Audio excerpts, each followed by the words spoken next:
À la une ce jeudi, le président français François Hollande est arrivé à Abidjan ce matin, accueilli à l'aéroport Félix Houphouët-Boigny par son homologue ivoirien Alassane Ouattara. Les deux hommes ont tenu une conférence de presse conjointe au palais présidentiel. La visite est placée sous le signe du renforcement économique. Des hommes d'affaires ivoiriens et français ont partagé leurs expériences sur la problématique de la ville durable lors du Forum économique franco-ivoirien qui a été sanctionné par la signature de 6 accords bilatéraux. À Alger, les pourparlers entre le pouvoir malien et les groupes armés du Nord s'annoncent compliqués. Le ministre des Affaires étrangères malien donne les couleurs en réaffirmant les limites de Bamako. Un autre point qui fait la une de l'actualité, 295 personnes tuées, c'est le bilan du crash d'un avion de ligne malaisien à la frontière entre l'Ukraine et la Russie. Parti d'Amsterdam pour Kuala Lumpur, l'appareil s'est écrasé ce jeudi dans une zone contrôlée par les séparatistes pro-russes. Bonsoir à vous et merci de nous rejoindre sur RTI 1 pour ce nouveau journal. Comme tous les jeudis, le dossier dans quelques minutes. Arrêt sur les formations sanitaires urbaines à base communautaire, introduite en Côte d'Ivoire en 1990 avec pour objectif premier, faciliter aux populations l'accès à des premiers soins de qualité. Comment fonctionnent ces formations sanitaires? Quelles sont les difficultés auxquelles elles sont confrontées et quel appui l'État de Côte d'Ivoire leur apporte-t-il? Restez avec nous pour avoir toutes les réponses dans le dossier de ce jeudi. Mais avant, c'est l'arrivée à Abidjan du président français François Hollande qui marque l'actualité ce jeudi. François Hollande a été reçu en fin de matinée au palais présidentiel pour un tête-à-tête avec son homologue ivoirien Alassane Ouattara. Viviane Aïma.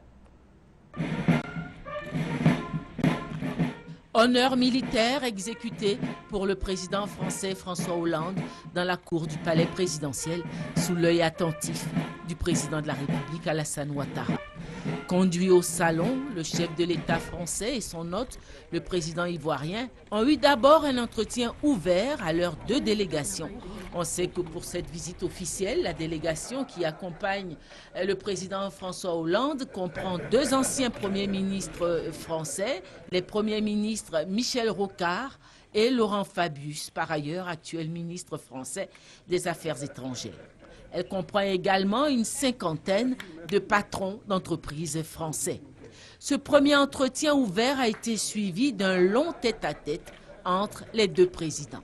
Cette visite officielle du président François Hollande marque le départ d'un nouveau partenariat entre la Côte d'Ivoire et la France dans de nombreux domaines, notamment la défense, l'économie, le social, l'équipement, l'aménagement urbain, la formation, etc.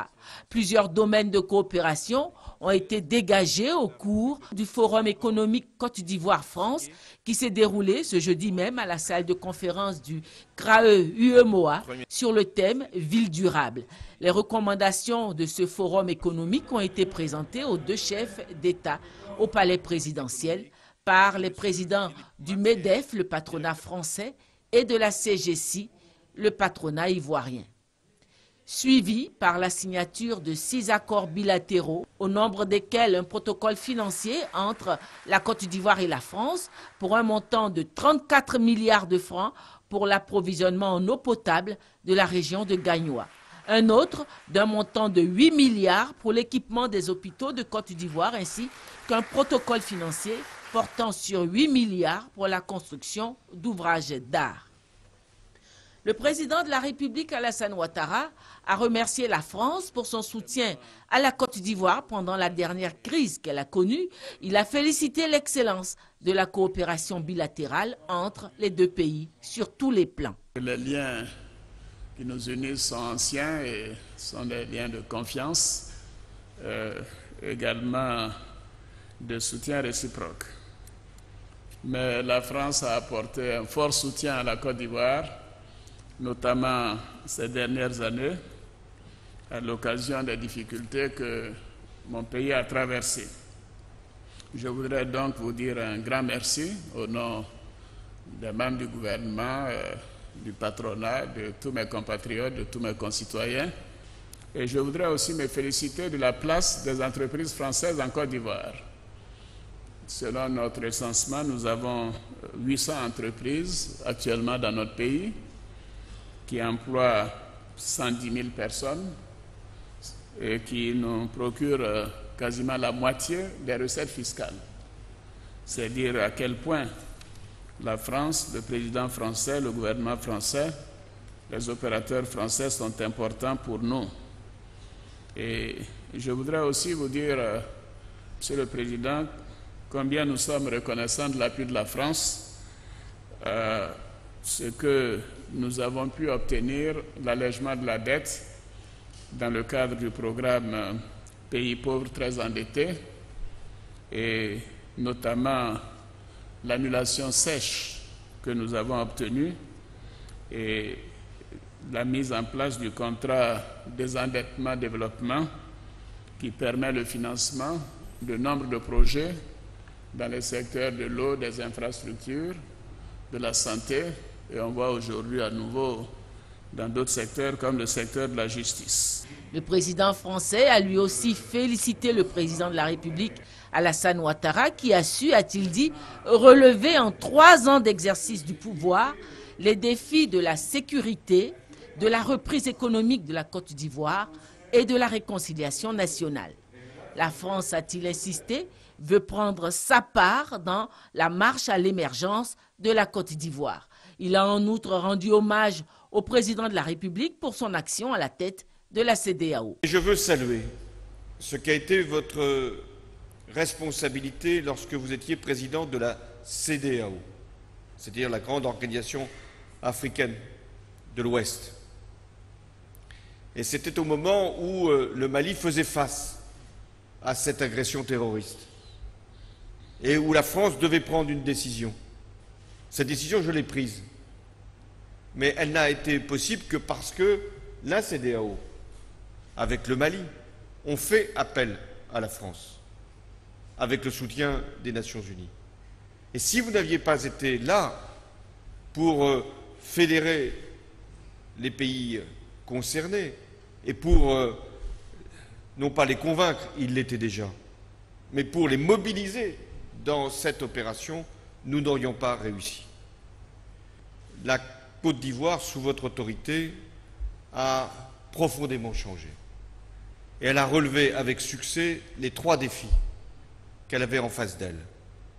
Le premier défi, il paraissait majeur, c'était celui de la sécurité, de la paix civile, des violences.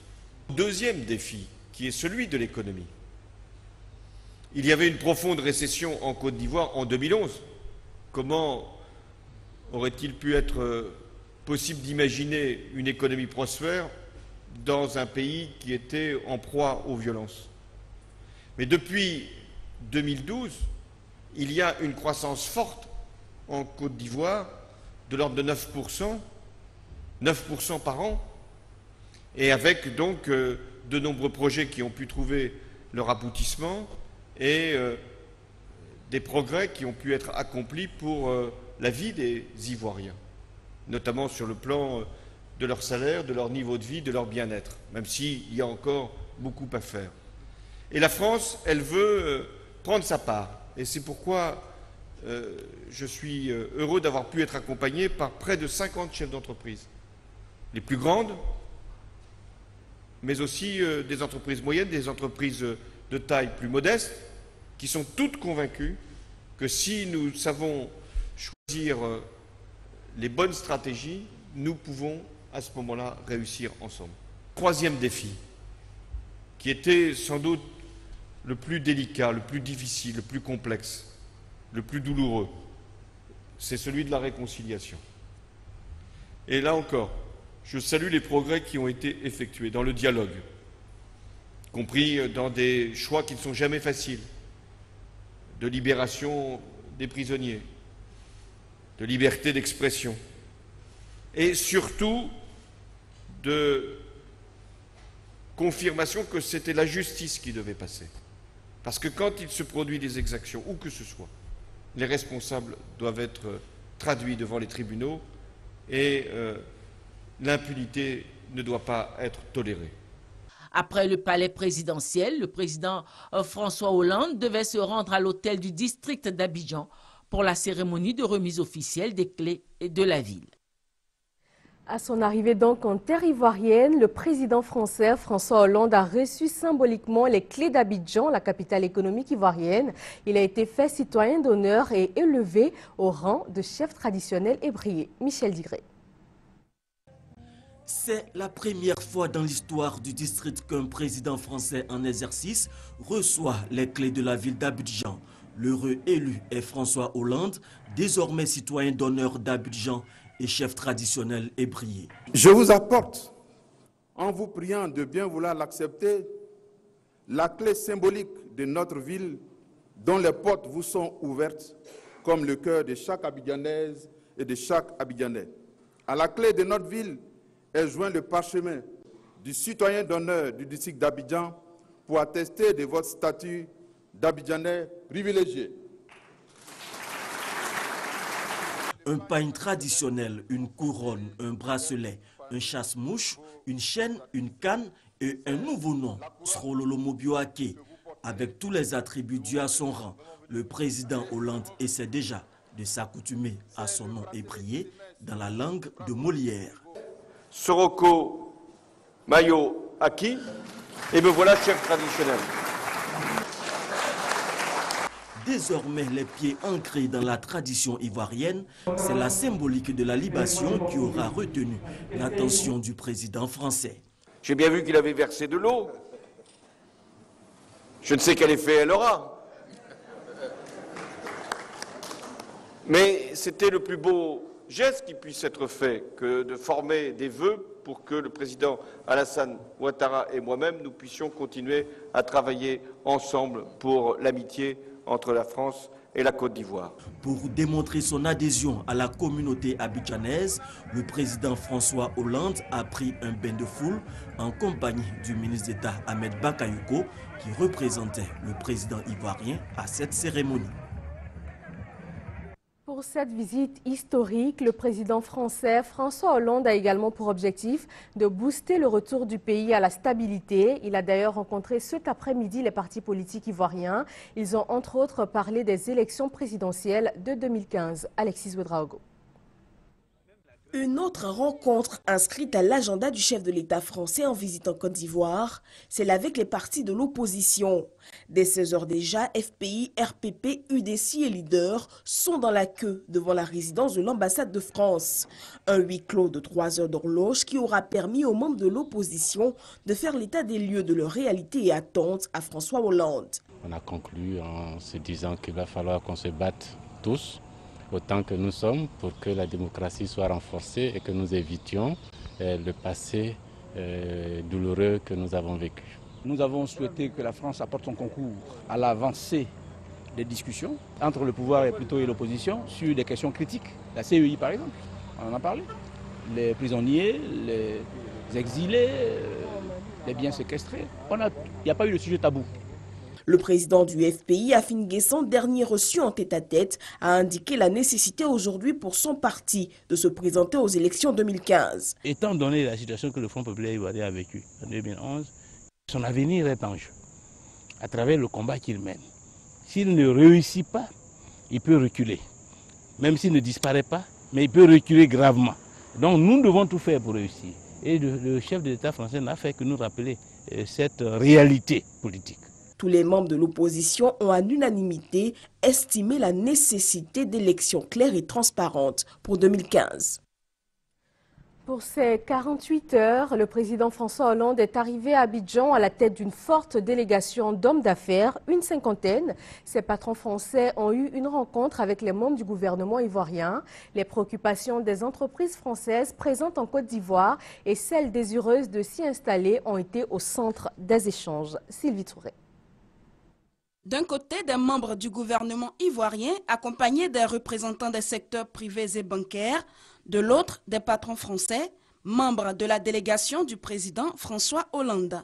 Un face-à-face qui vise pour le Premier ministre Daniel Kablan-Duncan et ses collaborateurs à se soumettre aux questions des hommes d'affaires. Un exercice de questions-réponses qui vise à entendre et apporter des éclairages aux préoccupations des entreprises françaises déjà en activité en Côte d'Ivoire, également à inciter celles désireuses de s'y implanter. Une rencontre qui a porté ses fruits. Le Premier ministre a répondu à toutes nos questions, a passé la parole à certains ministres et qu'il y a eu un débat extrêmement enrichissant qui a duré quand même quelque chose comme 1h30 et qui nous rend très confiants et qui montre aussi le grand intérêt que les entreprises françaises ont à accompagner le développement de la Côte d'Ivoire dans les années à venir. 800, c'est le nombre d'entreprises françaises en Côte d'Ivoire. Un nombre qui pourrait s'accroître dans les prochains mois et donner un coup d'accélérateur à la relance économique. Une autre rencontre, privés, ivoiriens, français et pouvoirs publics ont consacré la matinée à réfléchir sur la question de la ville durable. Il a été question de faire l'état des lieux, dessiner le développement harmonieux de la ville d'Abidjan. En Côte d'Ivoire, un Ivoirien sur 4 habite à Abidjan et en 2020, la proportion de la population urbaine va passer à 20%. Noël Gagnon.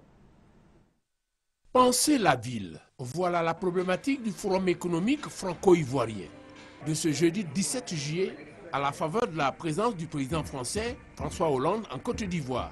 Parce que l'humanité s'urbanise, un terrien sur 2 vit en ville, selon l'Organisation des Nations Unies. En Côte d'Ivoire, la seule ville d'Abidjan abrite un quart de la population ivoirienne, environ 5 400 000 habitants. Il faut donc repenser la ville d'Abidjan, lui donner les moyens de son développement harmonieux, parce que le tableau actuel n'est pas reluisant.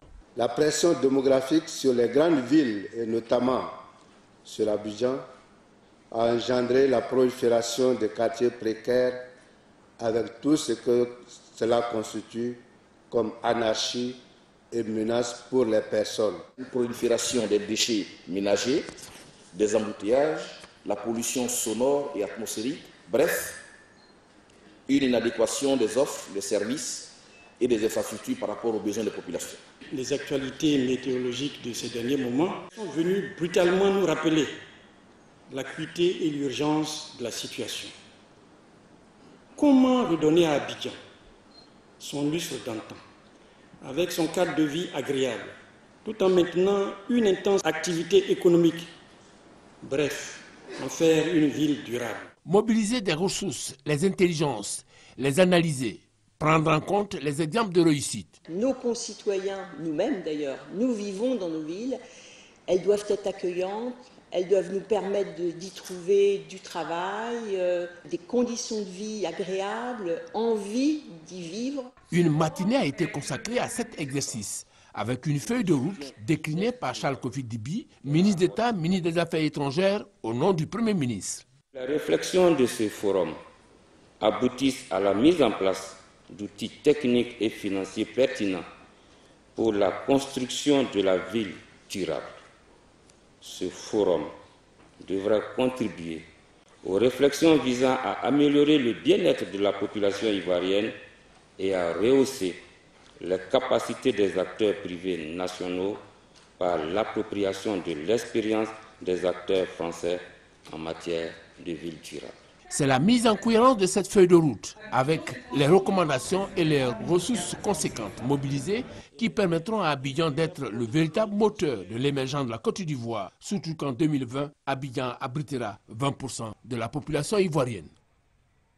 Revenons sur l'arrivée du président François Hollande à l'aéroport international Félix Houphouët-Boigny d'Abidjan ce matin aux environs de 7 heures. Après l'accueil officiel du chef de l'État, des membres du gouvernement ivoirien et des diplomates accrédités dans le pays, le président français a eu droit à un véritable bain de foule. Alvarasla. Le président français François Hollande en terre ivoirienne pour une visite officielle. C'est à 7 heures, temps universel, que son avion a atterri à l'aéroport Félix Houphouët-Boigny d'Abidjan. Il a été accueilli par le président ivoirien Alassane Ouattara. Après quelques minutes d'échange, juste au bas de l'échelle, les deux présidents vont passer les troupes en revue. Et des troupes composées de 2 pelotons de l'école de gendarmerie d'Abidjan et de 3 sections du bataillon blindé. Une revue de troupes soutenue par la musique de la garde républicaine.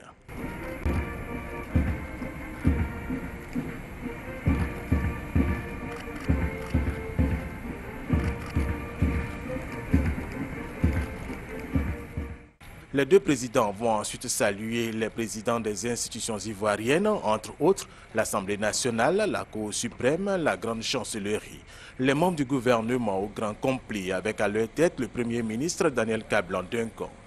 François Hollande et Alassane Ouattara vont ensuite échanger pour la deuxième fois pendant un peu plus de 10 minutes au salon présidentiel. Les chefs traditionnels qui ont effectué le déplacement très tôt ce matin ont été aussi salués, sans oublier la jeunesse ivoirienne mobilisée à l'aéroport qui voulait déjà dire chaleureusement à quoi bat au président français, François Hollande. Et quelques heures seulement après son arrivée à Abidjan, le président français a effectué une visite du plan d'eau lagunaire à bord du patrouilleur Émergence, le nouveau navire de guerre ivoirien. Le chef de l'État français a visité le chantier du pont Henri Konan Bédié et la baie lagunaire de Cocody. Jérôme Kofi Abola. Une croisière de plus d'une heure entamée aux environs de 10h40 sur le plan d'eau lagunaire de la ville d'Abidjan. La flottille, du nom de l'embarcation à bord de laquelle le président français François Hollande a pris son départ de la résidence de l'ambassadeur de France en Côte d'Ivoire dans les environs de la gare lagunaire de Blocos à Cocody. Une traversée qui a permis à François Hollande de voir de près les avancées des travaux de réalisation du pont Henri Konan Bédié, les problèmes de pollution sur la baie de Cocody et de découvrir le bateau patrouilleur dénommé Émergence. Ce navire de guerre que vient d'acquérir l'État de Côte d'Ivoire pour notamment faire face à la piraterie maritime dans le golfe de Guinée. Après cette traversée, le président français François Hollande ne s'est pas empêché de prendre un bain de foule à son arrivée à la gare lagunaire de la République, communément appelée Gare Sud au Plateau.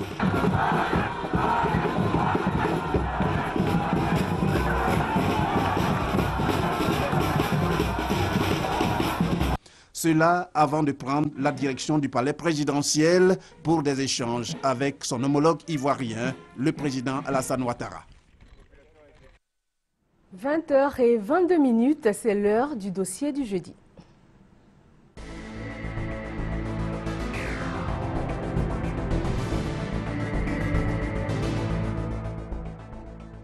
Le dossier est consacré cette semaine aux formations sanitaires urbaines à base communautaire. Elles ont été introduites en Côte d'Ivoire dans les années 1990 pour faciliter l'accès des populations à des premiers soins de qualité. Gros plan donc sur le mode de fonctionnement, les difficultés quotidiennes et l'appui de l'État de Côte d'Ivoire à ces structures sanitaires. C'est un dossier signé Koné Pargassoro et commenté par Franck Quadio. Quartier Sagbé Céleste d'Abobo.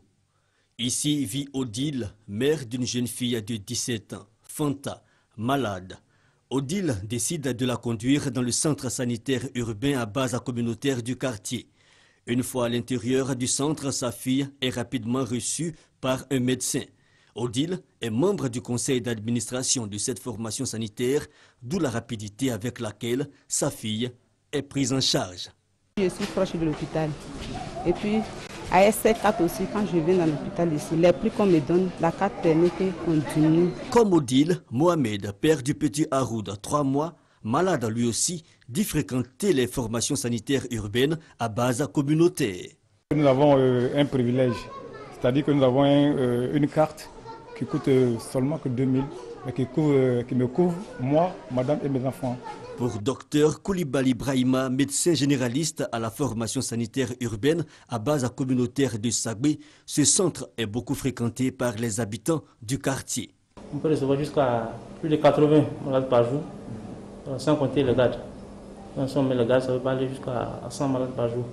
Si Odile et Mohamed ont facilement accès aux formations sanitaires urbaines à base communautaire, une frange de la population cependant méconnaît les différentes prestations de ces centres de santé. Je n'ai jamais su qu'il y a des cartes d'adhésion. Mais c'est là-bas souvent je soigne ma fille. D'autres encore préfèrent se rendre dans les hôpitaux généraux pour des soins. Ils estiment que les formations sanitaires urbaines à base communautaire n'ont pas l'essentiel du matériel pour certaines pathologies. Il y a des maladies du coup qu'on ne peut pas discerner un peu partout, surtout dans les centres parce que tout le matériel n'est pas réuni. Saïbou, lui, est le président du conseil d'administration du centre de santé à base communautaire Henri Konan Bédié du Dokui, un quartier de la commune de Cocody. Selon lui, ces structures sanitaires appartiennent d'abord à la communauté. Elle a en charge sa gestion et son entretien. Idée soutenue par Clément Ouattara, président du conseil d'administration de la formation sanitaire urbaine à base communautaire de Ouassakara à Yopougon et président du réseau national de la santé communautaire. La gestion a été rétrocédée à la population elle-même, c'est-à-dire les usagers. Cela s'est fait par une convention qui a été signée avec le ministère de la Santé depuis 1994 qui autorise la population à se constituer en association d'usagers pour gérer ces structures sanitaires de premier niveau. Les formations sanitaires urbaines à base communautaire, c'est aussi la présence des gestionnaires chargés du recrutement des agents. Nous avons deux types de personnel. Il y a le personnel qui est affecté par l'État et il y a le personnel qui est recruté par le conseil d'administration qui est du privé. Selon les présidents de conseils d'administration et les gestionnaires, seuls les fonds générés par les prestations journalières sont utilisés pour l'entretien de ces centres de santé. Des fonds qui, selon eux, n'arrivent plus à couvrir les charges et les besoins des formations en raison de la gratuité ciblée et du retard dans le paiement de la subvention de l'État. Tout ce qui était fait comme activité dans le cadre de la gratuité ciblée, n'est-ce pas, devait être remboursé. Malheureusement, jusqu'à ce jour, il n'y a pas de remboursement concernant ces activités-là. Des propos battus en brèche par le directeur de la santé communautaire et de la médecine de proximité, Dr Assaoulé Ndri. Selon lui, des mesures d'accompagnement sont accordées par l'État de Côte d'Ivoire à ces structures sanitaires de premier contact. Les populations ne payent pas, mais la prestation est facturée. Et cette facturation doit arriver en bonne et due forme, n'est-ce pas, au niveau de la DAF. Cela étant dit, dans les principes, il est prévu le remboursement donc, de tout ce qui a été prescrit de façon gratuite par ces structures sanitaires. Il est donc nécessaire pour les responsables de ces centres de santé de premier niveau de sensibiliser davantage les populations à accompagner l'État dans sa politique d'amélioration de la qualité des soins dans ses formations sanitaires. Une politique que partagent les différents responsables de ces structures sanitaires. Ils invitent les populations à s'approprier et à s'investir dans la gestion de ces centres. Plus l'association, il y a un grand nombre de populations qui adhèrent, plus elle a des avantages de réduction des tarifications pour pouvoir se prendre en charge. Ces centres, dits centres à consultation, réussissent parfois à obtenir un plateau technique performant grâce à l'appui des partenaires au développement. Des centres qui emploient environ une trentaine, voire une centaine d'agents en fonction de leur capacité d'accueil. Aujourd'hui, le ministère de la Santé et de la lutte contre le sida estime à une quarantaine les formations sanitaires urbaines à base communautaire en Côte d'Ivoire. Et vous venez de suivre le dossier du jeudi, un zoom de la rédaction sur les formations sanitaires à base communautaire. 295 personnes tuées, c'est le bilan du crash d'un avion de ligne malaisien à la frontière entre l'Ukraine et la Russie. Parti d'Amsterdam pour Kuala Lumpur, l'appareil s'est écrasé ce jeudi dans une zone contrôlée par les séparatistes pro-russes. Le président ukrainien Petro Porochenko n'a pas exclu qu'il ait pu être abattu. Et là, les deux camps se rejettent la responsabilité. Déjà, plusieurs compagnies internationales ont annoncé leur décision de ne plus survoler l'est de l'Ukraine. Une délégation des autorités du Mali, une autre des 3 groupes du Nord et des mouvements dissidents sont à Alger pour négocier un accord de paix malien. Première journée de négociation hier mercredi et déjà les discussions s'annoncent d'ores et déjà compliquées. Reportage. Coup d'envoi officiel des négociations intermaliennes. Elles ont débuté mercredi à Alger. Et en soi, c'est déjà un succès pour le médiateur algérien qui a dû batailler ferme pour convaincre le gouvernement et les différents groupes armés du Nord de s'asseoir à la même table.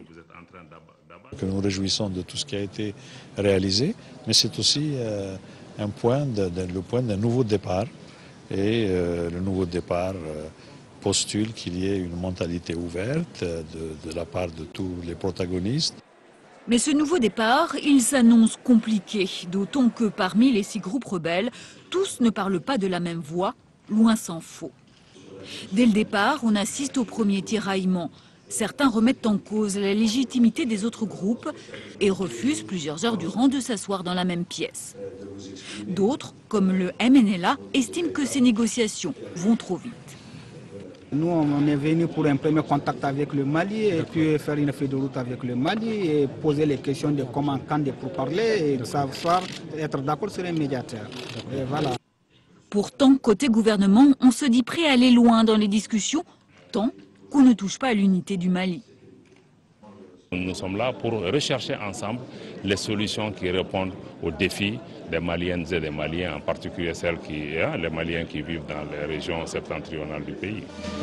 Alors qu'à Alger, les discussions ne font que commencer, Jean-Yves Le Drian, le ministre français de la Défense, est arrivé à Bamako pour signer un nouvel accord de coopération militaire.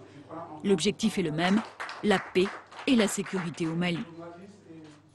Revenons pour terminer sur le point principal de l'actualité de ce jeudi 17 juillet. C'est la visite officielle de 48 heures du président français en Côte d'Ivoire, la première du genre. Elle est placée sous le signe du renforcement de la coopération économique entre les deux pays. Un forum économique franco-ivoirien a été sanctionné par la signature de 6 accords bilatéraux et une conférence de presse conjointe des deux présidents. Demain, vendredi, marque le deuxième et dernier jour de cette visite historique du président français en Côte d'Ivoire. Et voilà qui met fin à ce 20h. Merci d'être resté avec nous. Très bonne fin de soirée sur RTI 1.